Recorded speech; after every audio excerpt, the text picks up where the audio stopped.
Hello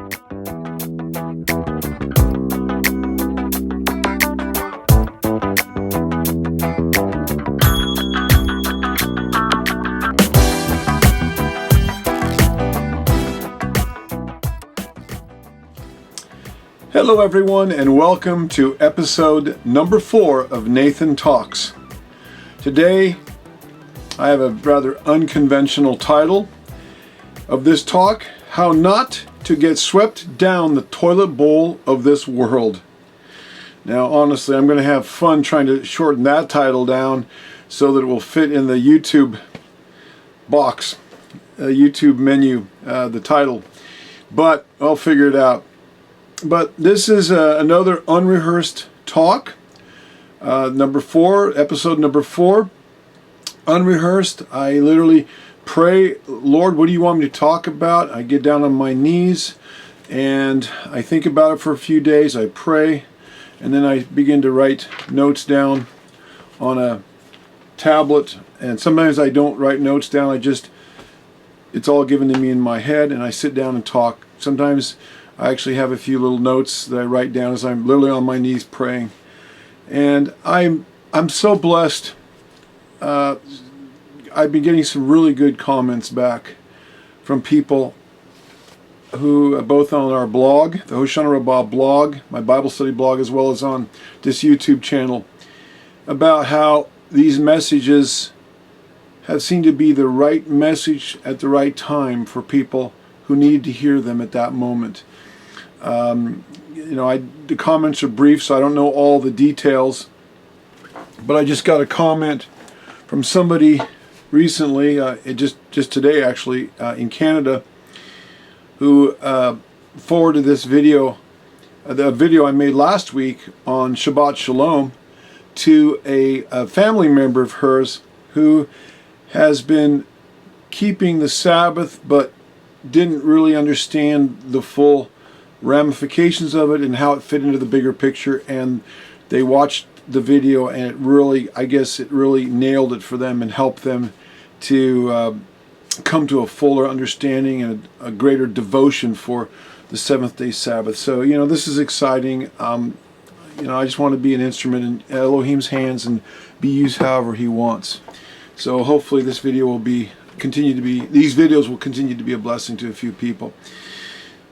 Also, I'd like to mention that it is my intention at some point in time to make a video and then live stream it. Actually live stream while I'm making the video, and then take comments. I can have my computer, my laptop open, and take comments or questions that after I'm done with my talk, then we can have a discussion about it. So I'd appreciate any feedback. If this is something that some of you would be interested in, just put a comment in the comments section and let me know.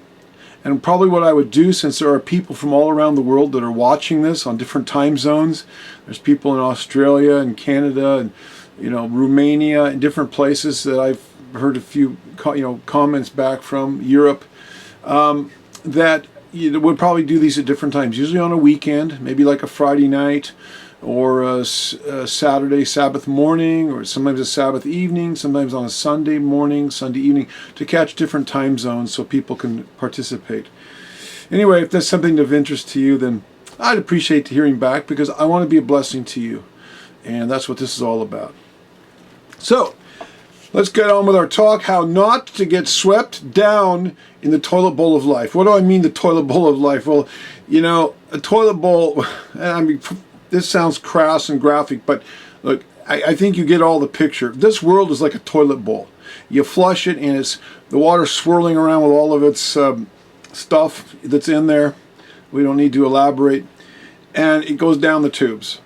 Well, this world is literally like a toilet bowl, swirling all around us, and we've got to remain strong. I say we, I'm talking about the saints of the Most High. I'm talking about the people of Elohim, the people of the Bible, the people who want to follow Yeshua the Messiah.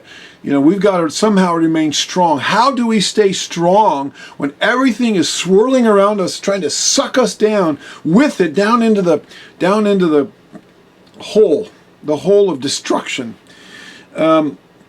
Or, how do you be? I'm a tree guy. I'm an arborist. I've been working with trees, pruning trees, removing trees, fertilizing trees, all my life for over 50 years. And how do you stay be a strong tree? I think about things in concrete terms. So many times there's windstorms and trees get blown over, or you see these floods where there's a river overflows its banks and the waters are just raging because of rain and everything. There's waters raging around trees, and sometimes these trees get uprooted. I live right down at the end of the street. About 3 blocks from where I'm talking to you right now is the largest river in Oregon. And after a big heavy lot of rains, you just see big huge trees that fall over into this river. This river is huge. It's a couple 100 miles long, and it will literally just be full of big trees that fall in and get carried on downstream. And so how do you be a strong tree so you will not get toppled over by the storms and the winds and the floods of life? And this is a question. This is where we're all at. Or another analogy, here in the Pacific Northwest, where I live, the Pacific Northwest of the United States, we have a lot of salmon. We have salmon that come in out of the Pacific Ocean, and they swim upstream, and they have to swim against the currents, and they got to swim up against these mighty rivers to get to the spawning grounds, and sometimes they have to jump up over waterfalls. I've had the privilege of seeing these salmon. I've caught a few, and they're amazing creatures, swimming up against the current. I don't know how they do it. These currents are strong, and how can they do it? It's to me a miracle of nature. So this is what it's about. How do we not get blown over? How do we not get swept downstream with the currents of life, with the world, the flesh, and devil, everything going on around us? Any of you that have lived a little bit longer, I was young and now I'm getting older. I'm 60 years old. I hate to admit that I'm old, but I'm getting there. And I've seen life get more difficult. I have seen it become more difficult to be strong in a society where you're constantly being bombarded through the internet and through radio and television and through electronic devices and through all kinds of things that are hitting you. It's not like you live out in the backwoods somewhere where you never see anybody, you never hear anything like it during the pioneer days. It's not that way anymore. We're being bombarded continually with all kinds of stuff that's trying to get us to go against the Bible, against Elohim, against our faith, against our beliefs, against, just eroding. It's like water constantly dripping on a rock, and eventually, it'll begin to erode away a hard rock. And I've seen many people that I thought were like hard rocks, and before you know it, the erosion of life and time and all the pressures begin to eat away at them, and little by little they start sliding away. They start going down the slippery slope, and next thing you know, they start out here and now they're clear over here somewhere, spiritually and morally and in their beliefs. It's very sad. It's heartbreaking to see this. So I want to share with you from my own personal life some things that have helped me to stay focused and to stay centered so I didn't get swept off. And the Lord knows I have had many friends over the years, and I've watched, including family members, get swept away. They were here, we were all together, we walked together in a common faith, a common belief, and next thing you know, they're over here, and I pastor, or they're over somewhere else, or they've totally gone sideways and don't even believe what they believed anymore, and they've gone the way of the world, or the way of the devil, or whatever. And I pastored for 18 years as a head pastor of a congregation that my wife and I started on our home back in the late 1990s, and I retired from that for several years now. But I watched people that I mentored and discipled in the faith. I taught them. Many of them I led to the Lord and baptized them in the Holy Spirit. I prayed over them, ministered to them, just personally discipled them, spent a lot of hours of my time, and then they, for whatever reason, they go sideways, they leave the fellowship, and next thing you know, you get on social media, Facebook, and their marriage is broken up, and their kids are split, and their kids are going in different directions, and now they're off running after this man or this woman, and their lives are now a mess. They're like, how did they go from here to what happened? So I want to share some things with you that, like I say, that have helped me to stay strong and faithful for my entire life. You turn on, let's say Christian television, for example. And I used to watch Christian television years ago when I had a television. I don't even have a television anymore. I haven't had television in years. There's nothing on there I really want to watch. But anyway, I used to watch Christian television, and we'd have all these testimonies on the 700 Club or the Praise the Lord program or whatever, the name of the program might be. And how I got saved. I used to be a drug addict, or I used to be I was in prison, I murdered, I was a witch, I was a whore, I was a druggie, I was a fornicator, an adulterer. All of these, horrendous stories.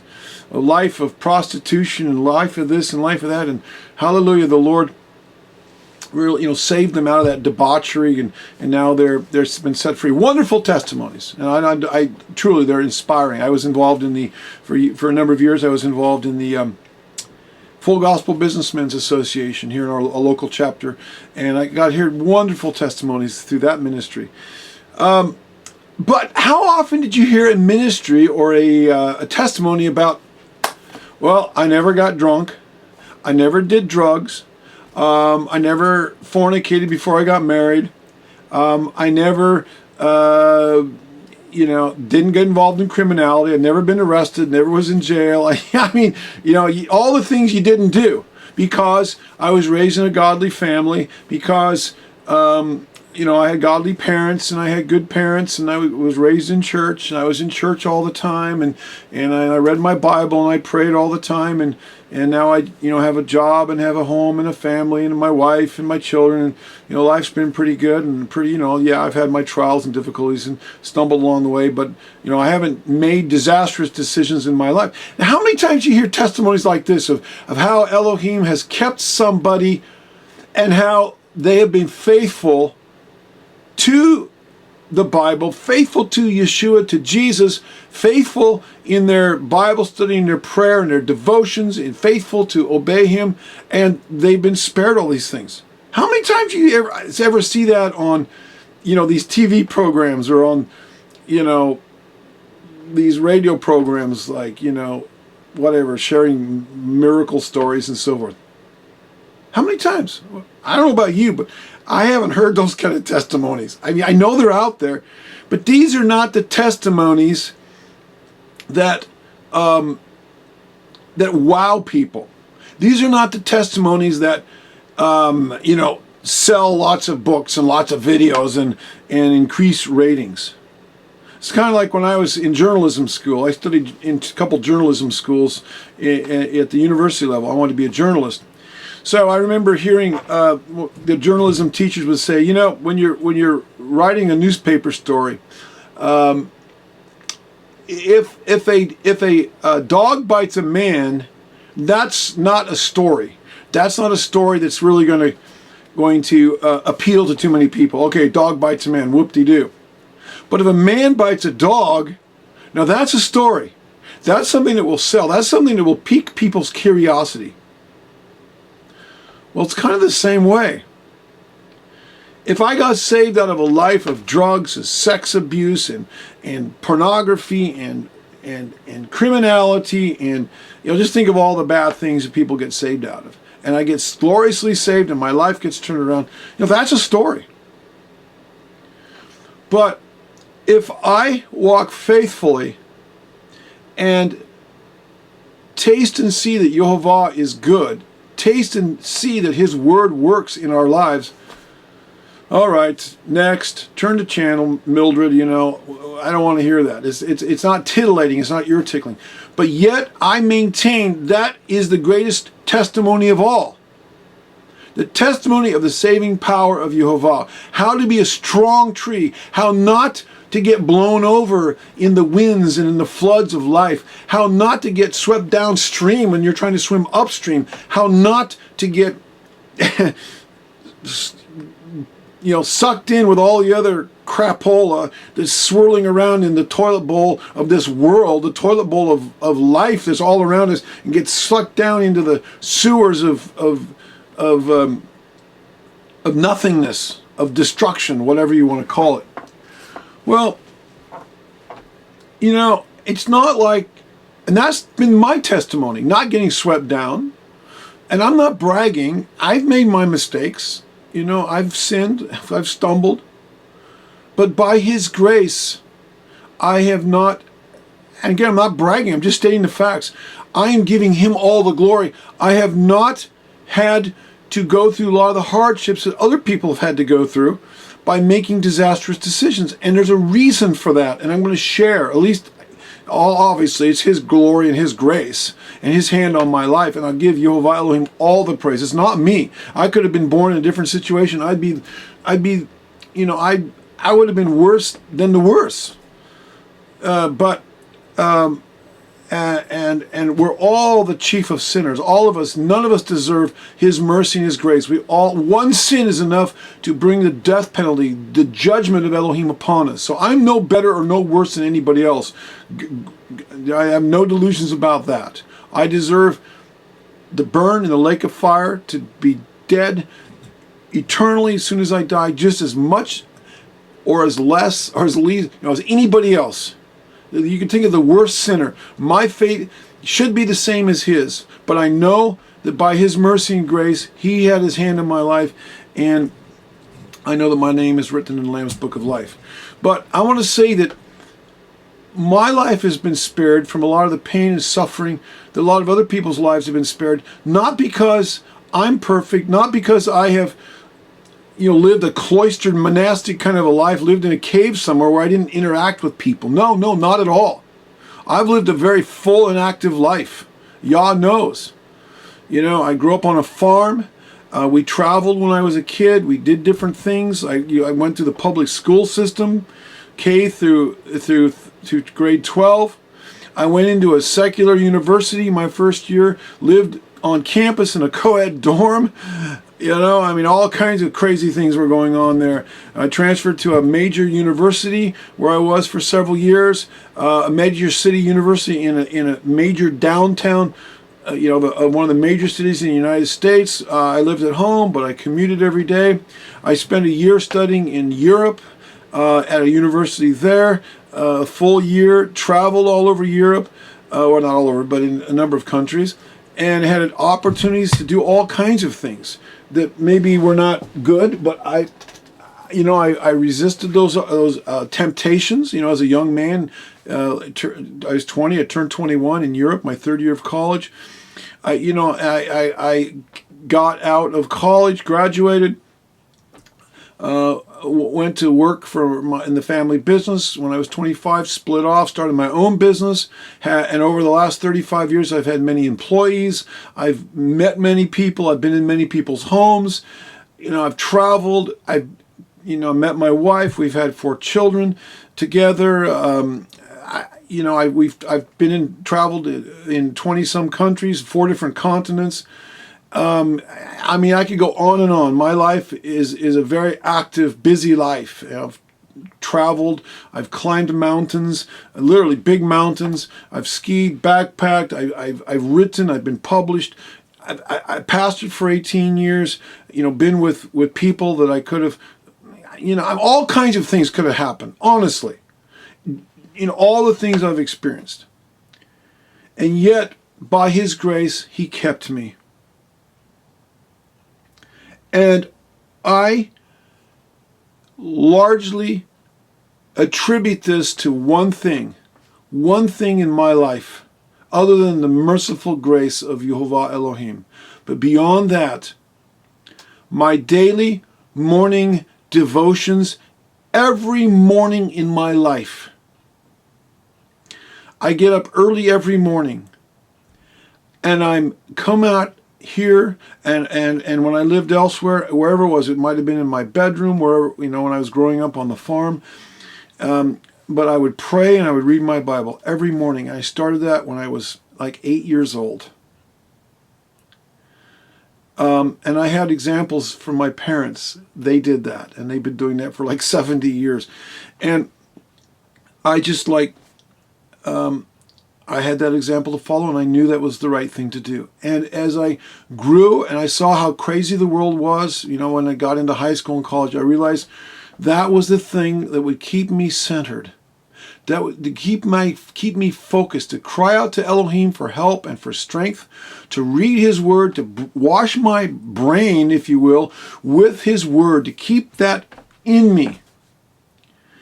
And then to pray for help and to talk to Him. And, has it been easy? No, it has not been easy. We have a mind, will, and emotions. Many times my emotions say, I don't want to get up early. I don't want to go to bed earlier and get up earlier. But I go like, you got to do this, man. That's my will speaking. No, my emotions say, I really don't want to do that. I don't feel like it. I want to sleep in. Just skip it. My mind says, well, you should do that, but maybe you don't really need to do that. You could skip a day, and you can just what's one day. So the emotions say, I don't want to do that. I'm tired, whatever. The mind says, yeah, well, it can rationalize one way or the other. But my will has said, no, Nathan, you're going to do this. Your life depends on this. To be a strong tree, to not get swept down with the currents of life, you got to do this. And that's what I have done. Establishing disciplines in life is so important.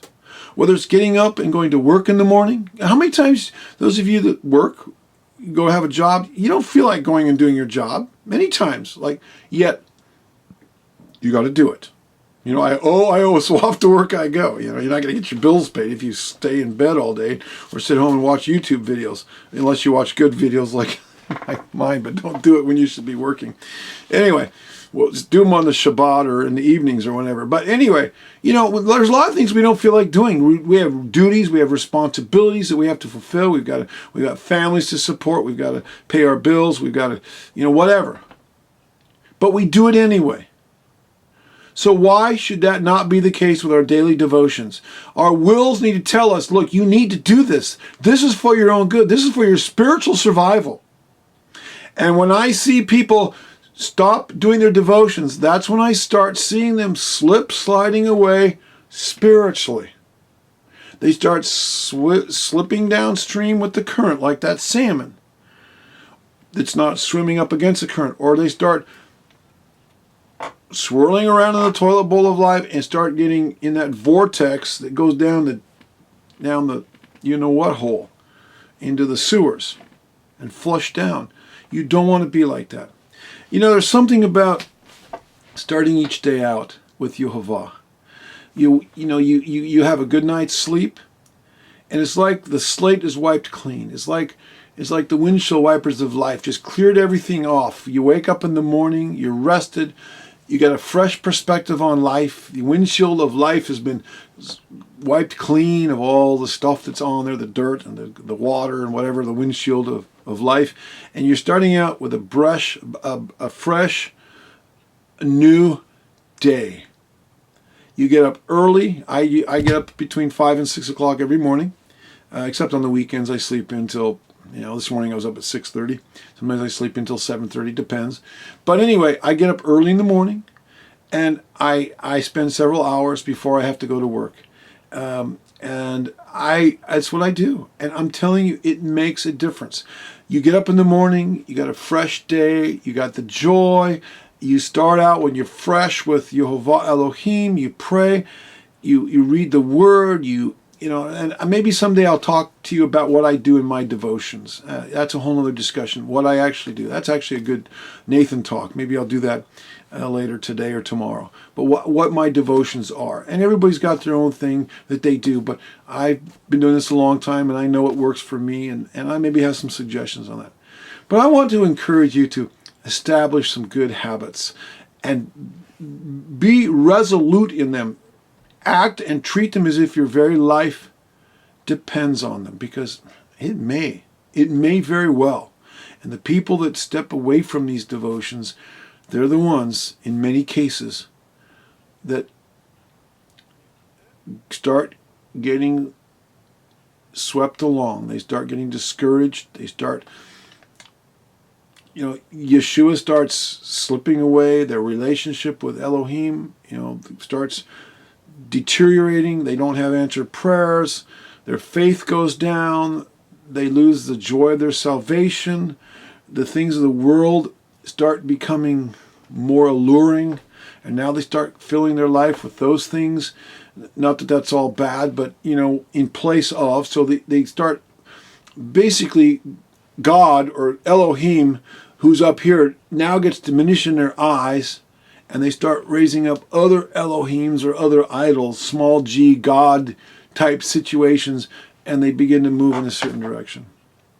Guys, what's the bottom line here? What's the takeaway? If you want to be strong, you've got to start out each day with Yehovah Elohim. Don't put it off and say, oh, I'll do it when I get at the end of the day. Yes, it's great. Do some devotions at the end of the day before you go to bed. Go to bed with Elohim. But you need to do it at the beginning of the day when you're fresh and you're not tired, and before all the things of this world come in. And by the time you get home, you're tired and you don't have time. And, if you're tired and you just don't do it. If you're tired in the morning, then when you wake up, you say, well, I'm not a morning person. Well, go to bed earlier then. If you have to, drink a cup of coffee. Get out, get some fresh air. Do what I do sometimes. Go out for a walk, get some fresh air. Walk and pray. Go walk around your neighborhood, around your yard. Get that fresh air in your lungs. Anyway, now we're talking about what I do for my devotions, and we'll save that for the next talk. Anyway, I hope this has helped you. Blessings to you. And remember, if you'd like me to start live streaming these and you'd like to have comments that I will answer at that moment in time or after I get done talking, leave a comment. Let me know. I'd like to hear from you. All right, blessings to you. Shalom.